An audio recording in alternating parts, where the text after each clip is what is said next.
All right, so diagnosing a personality disorder, a few things that I want to go over so that you all have an idea of what this looks like in general.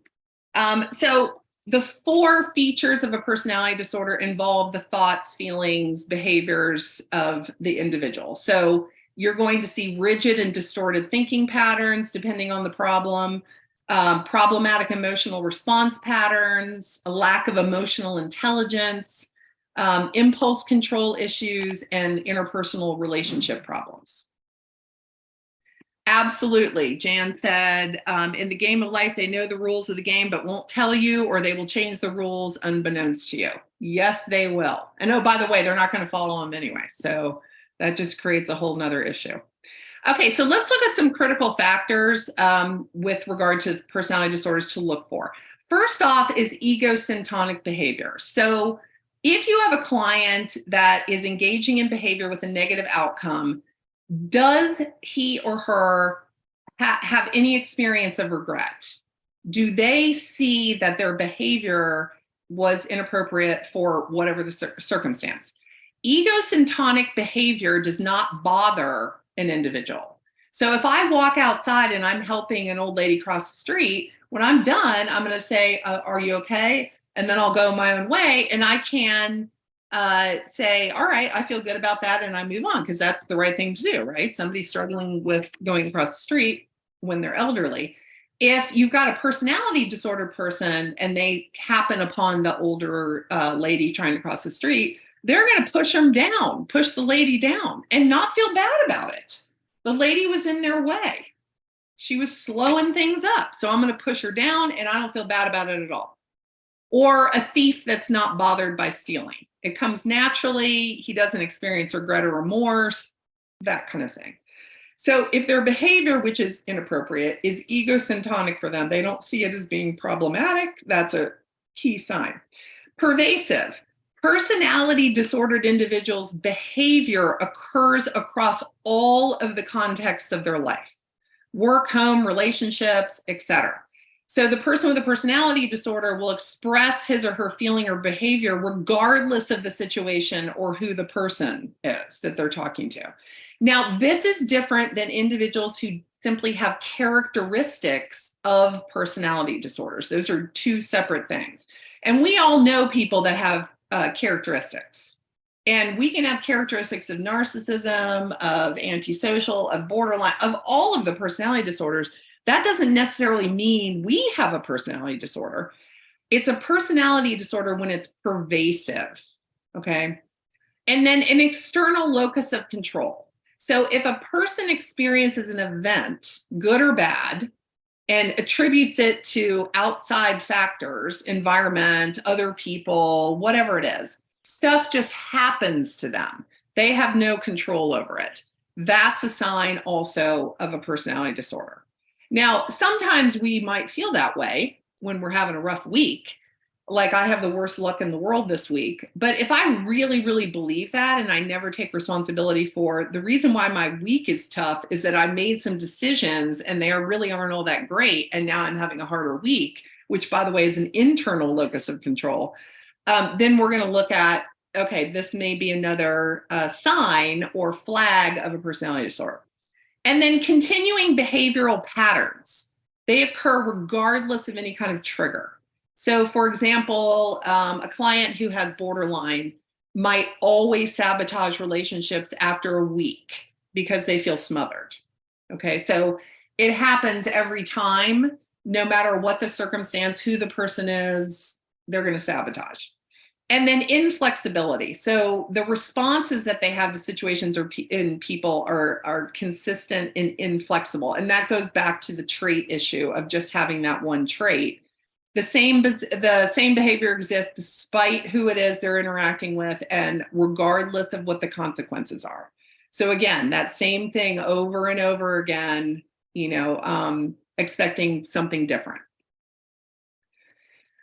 Okay, criteria for the DSM, from the DSM-5 TR on just general personality disorder. I'm not going to go through all this individually because you all can read it, but the general idea is this enduring pattern and that it affects the behavior, impulse, thoughts, all of it.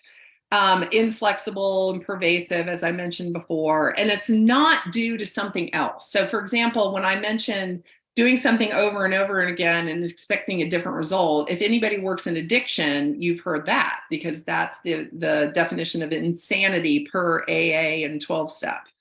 Fine, that 100% that's true. If someone who you suspect has a personality disorder also has an addiction issue, then what you're going to do is treat that addiction issue, or have that individual intervene, or something intervene with that individual so they can get some recovery. And if all it is addiction, that's going to go away. They're going to start doing things differently.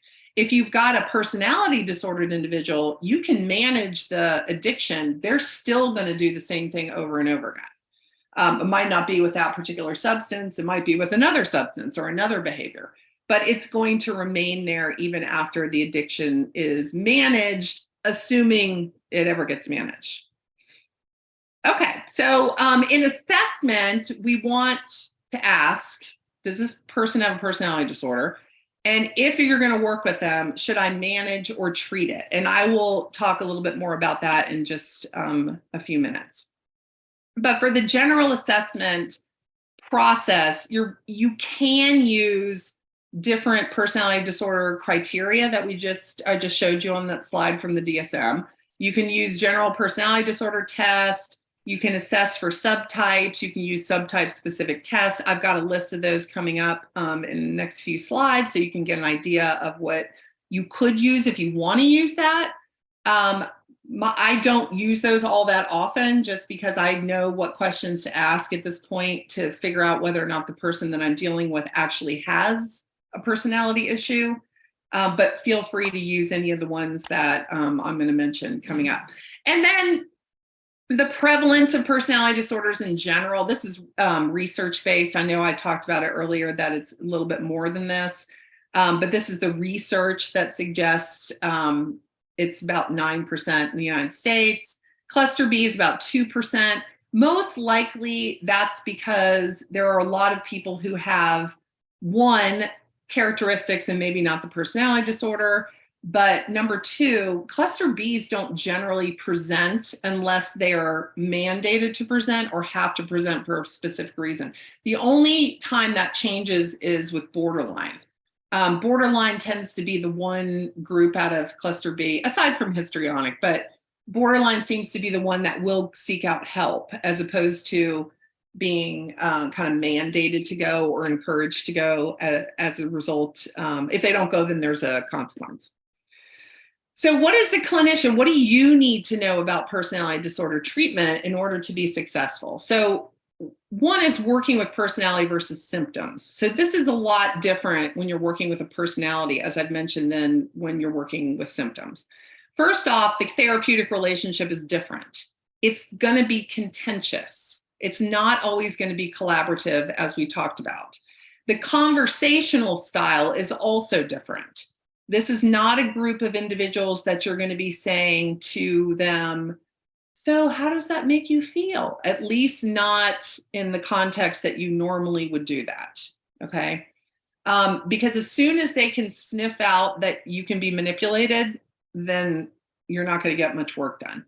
So the conversational style is different. It's more direct. It can be challenging.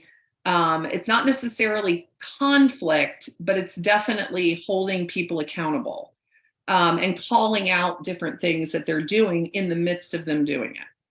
And then the goals of the intervention are different. So we're improving adaptability rather than reducing symptoms.